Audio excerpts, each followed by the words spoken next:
Welcome Nishika vlog. Hi friends, ಇವತ್ತು Wednesday ಸಂಜೆ vlog start ಮಾಡಿದ್ದೀನಿ. ಇದು ಮಸಾಲ ಓಟ್ಸ್ ಒಂದು ಸಣ್ಣ ಪ್ಯಾಕೆಟ್ ತಂದಿದ್ದಿತ್ತು. ಭಾಳ ದಿನ ಆಗಿತ್ತು ತಂದಿಟ್ಟು, ಅದು ಮಾಡೇ ಇರಲಿಲ್ಲ. ಇವತ್ತು ಮಾಡುವ ಅಂತ ಮಾಡಿದೆ. ಏನಿಲ್ಲ, ಸ್ವಲ್ಪ ನೀರಿಗೆ ಹಾಕ್ಕೊಂಡು ಕುದಿಸಿದ್ರೆ ಆಯಿತು. ಹೀಗೆ ಗಟ್ಟಿ ಆಗ್ತದೆ, ಚೆನ್ನಾಗಾಗಿತ್ತು, ಪರವಾಗಿಲ್ಲ, ತಿನ್ಬೋದು. ನಾನು ನನ್ನ ಮಗಳು ಸ್ವಲ್ಪ ತಿಂದ್ವಿ. ಆಮೇಲೆ ಕಷಾಯ ಮಾಡ್ತಾಯಿದ್ದೀನಿ. 1 ಲೋಟ ಹಾಲಿಗೆ 2 ಲೋಟ ನೀರು ಹಾಕಿ ಅದಕ್ಕೆ ಮನೇಲೇ ಮಾಡಿದಂಥ ಕಷಾಯ ಪೌಡ್ರನ್ನು ಹಾಕಿದ್ದೀನಿ ಮತ್ತು ಸಕ್ಕರೆನ ಹಾಕಿದ್ದೀನಿ. ಸ್ಪೂನಲ್ಲಿ ಮಿಕ್ಸ್ ಮಾಡ್ತಾಯಿದ್ದೀನಿ. ಅದು ಚೆನ್ನಾಗಿ ಕುದ್ಮೇಲೆ ನಾವು ಕಷಾಯ ಮತ್ತು ಸ್ವಲ್ಪ ಹುರಿದಿರೋ ಶೇಂಗಾವನ್ನು ತಿಂದ್ವಿ. ಆಮೇಲೆ ರಾತ್ರಿ ಊಟಕ್ಕೆ ಇದನ್ನು ಬೆಂಡೆಕಾಯಿ ಪಲ್ಯವನ್ನು ಮಾಡ್ತಾಯಿದ್ದೀನಿ. ಬೆಂಡೆಕಾಯಿಗಳನ್ನು ಚೆನ್ನಾಗಿ ತೊಳ್ಕೊಂಡು ಚೆನ್ನಾಗಿ ಒಂದು ಕಾಟನ್ ಬಟ್ಟೆಯಲ್ಲಿ ಒರೆಸ್ಕೊತೀನಿ.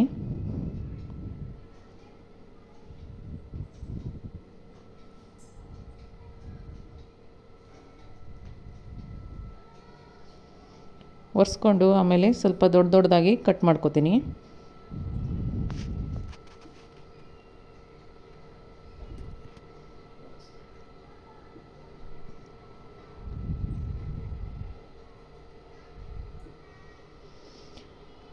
ಎರಡು ಸಣ್ಣ ಈರುಳ್ಳಿಯನ್ನು ತೊಗೊಂಡಿದ್ದೀನಿ. ಅದನ್ನು ತೊಳ್ಕೊಂಡು ಸಿಪ್ಪೆಯೆಲ್ಲ ತೊಗೊಂಡು ಸಣ್ಣದಾಗಿ ಕಟ್ ಮಾಡ್ಕೊತೀನಿ.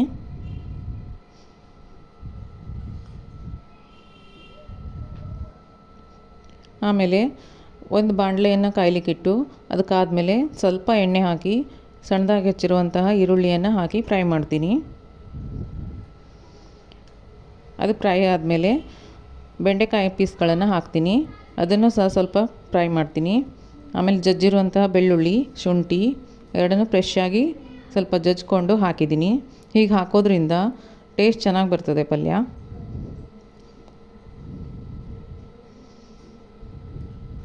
ಎಲ್ಲವನ್ನು ಚೆನ್ನಾಗಿ ಹುರ್ಕೋಬೇಕು. ಆಮೇಲೆ ಹುರಿದಾದ್ಮೇಲೆ ಸ್ವಲ್ಪ ಉಪ್ಪು ಹಾಕಿದ್ದೀನಿ. ನಮಗೆ ರುಚಿಗೆ ಎಷ್ಟು ಬೇಕೋ ಅಷ್ಟು ಉಪ್ಪು. ಆಮೇಲೆ 2 ಟೊಮೆಟೊವನ್ನು ಸಣ್ಣದಾಗಿ ಹೆಚ್ಕೊಂಡು ಹಾಕಿದ್ದೀನಿ. ಆಮೇಲೆ ಅರಿಶಿನ ಪುಡಿಯನ್ನು ಹಾಕಿದ್ದೀನಿ.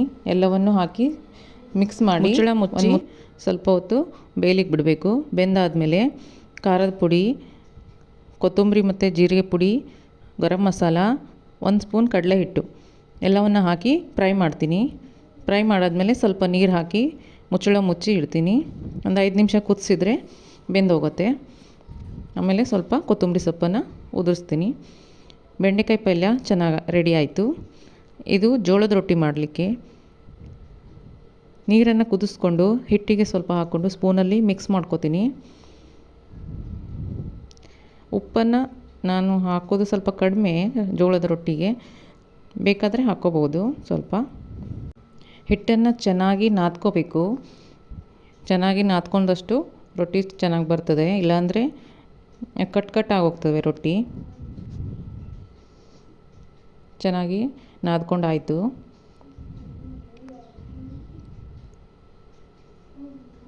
ಈಗ ಸಣ್ಣ ಉಂಡೆ ತೊಗೊಂಡು ಇದನ್ನು ಮತ್ತೆ ನಾವು ಚೆನ್ನಾಗಿ ಸ್ವಲ್ಪ ನಾದ್ಕೋಬೇಕು.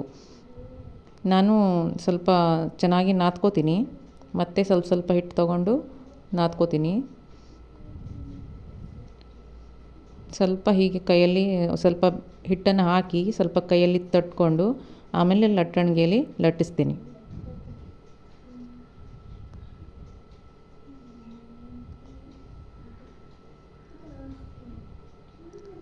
ಹಿಟ್ಟು ಹಾಕೋತಾ ಮಾಡಬೇಕು, ಇಲ್ಲಾಂದರೆ ರೊಟ್ಟಿ ಕಟ್ಟಾಗೋಗ್ತದೆ. ಲಟ್ಟಣಿಗೆಯಲ್ಲಿ ನಿಧಾನವಾಗಿ ಲಟ್ಟಿಸ್ತೀನಿ.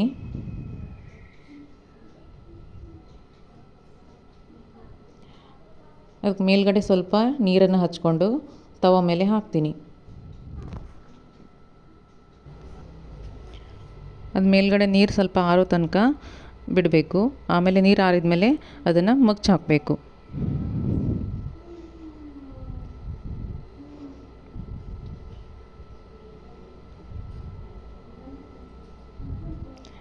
ಮೇಲ್ಗಡೆ ಸ್ವಲ್ಪ ನೀರೆಲ್ಲ ಆರಿದೆ. ಆಮೇಲೆ ಅದನ್ನು ಹಾಕ್ತೀನಿ.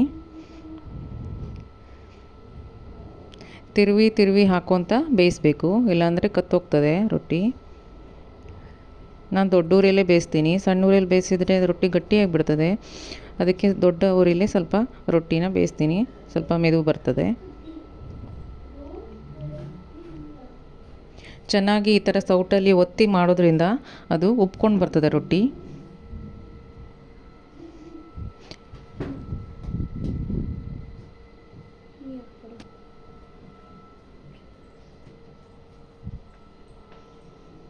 ನೋಡಿ ಹೀಗೆ ತಿರುವಿ ಬೇಯಿಸ್ಕೊತೀನಿ.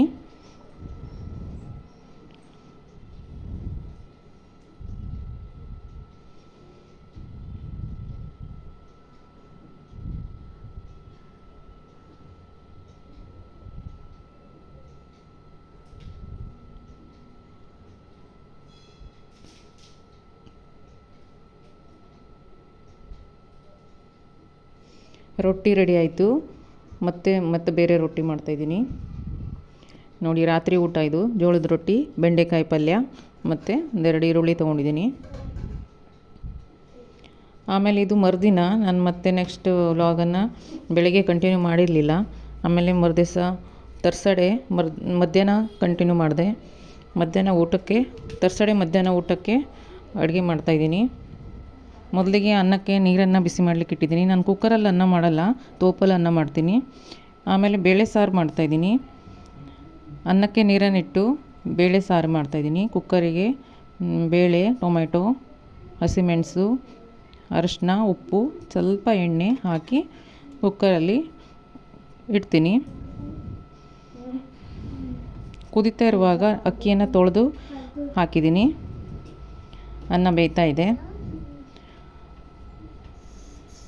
ಅನ್ನ ಬೆಂದಾಯಿತು. ನಾನು ಬಾಗ್ತೀನಿ ಅನ್ನನ. ಬೇಳೆ ಸಾರನ್ನು ಇಟ್ಟಿದ್ದೆ, ಅದು ಒಂದು 3-4 ಸೀಟಿ ಆಗಬೇಕು. ಒಂದು 3-4 ಸೀಟಿ ಆದಮೇಲೆ ಆಫ್ ಮಾಡ್ತೀನಿ.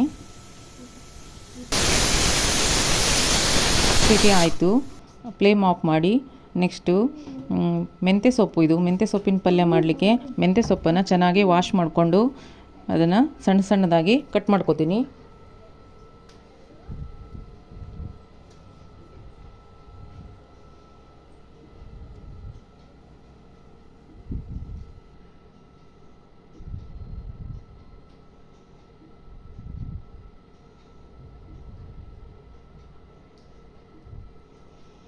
ಮೆಂತ್ಯ ಸೊಪ್ಪು ಕಟ್ ಮಾಡ್ಕೊಂಡಾಯಿತು. ನೆಕ್ಸ್ಟ್ ಇದಕ್ಕೆ ಸಣ್ಣದಾಗಿ ಸಣ್ಣ ಈರುಳ್ಳಿಯನ್ನು ತೊಗೊಂಡಿದ್ದೀನಿ. ಸಣ್ಣದಾಗಿ ಕಟ್ ಮಾಡ್ಕೊತೀನಿ.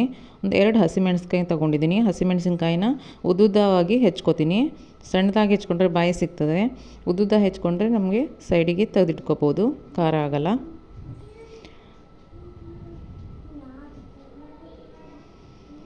ಆಮೇಲೆ ಮೆಂತ್ಯ ಸೊಪ್ಪಿಗೆ ಒಂದು ಸಣ್ಣದಾಗಿ ಹೆಚ್ಚಿರುವಂಥ ಈರುಳ್ಳಿ, 2 ಮೆಣಸಿನ್ಕಾಯಿ ಕಟ್ ಮಾಡಿದ್ನಲ್ಲ ಅದು, ಆಮೇಲೆ ಸ್ವಲ್ಪ ಕಾಯಿ ತುರಿ ಇಷ್ಟನ್ನು ಹಾಕಿ ಇಟ್ಕೊತೀನಿ. ಆಮೇಲೆ ಒಂದು ಬಾಣಲಿಗೆ ಬಿಸಿ ಆದಮೇಲೆ ಸ್ವಲ್ಪ ಎಣ್ಣೆ ಹಾಕಿ ಅದಕ್ಕೆ ಸ್ವಲ್ಪ ಸಾಸಿವೆ ಹಾಕ್ತೀನಿ. ಸಾಸಿವೆ ಸಿಡಿದ್ಮೇಲೆ ನಾನು ಮೆಂತ್ಯ ಸೊಪ್ಪು, ಈರುಳ್ಳಿ ಮತ್ತು ತೆಂಗಿನಕಾಯಿ ತುರಿ ಎಲ್ಲ ಮಿಕ್ಸ್ ಮಾಡಿ ಇಟ್ಟಿದ್ದೀವಲ್ಲ ಅದನ್ನು ಹಾಕಿ ಸ್ವಲ್ಪ ಲೈಟಾಗಿ ಸಣ್ಣ ಉರಿಯಲ್ಲಿ ಫ್ರೈ ಮಾಡ್ತೀನಿ. ಚೆನ್ನಾಗಿ ಫ್ರೈ ಮಾಡಿಕೊಂಡು ಅದನ್ನು ಒಂದು 5 ನಿಮಿಷ ಸಣ್ಣ ಉರಿಯಲ್ಲಿ ನಾವು ಪ್ಲೇಟನ್ನು ಮುಚ್ಚಿ ಇಡಬೇಕು. ರುಚಿಗೆ ತಕ್ಕಷ್ಟು ಉಪ್ಪನ್ನು ಹಾಕಿದ್ದೀನಿ. ಅರಿಶಿನವನ್ನು ಸ್ವಲ್ಪ ಹಾಕಿದ್ದೀನಿ.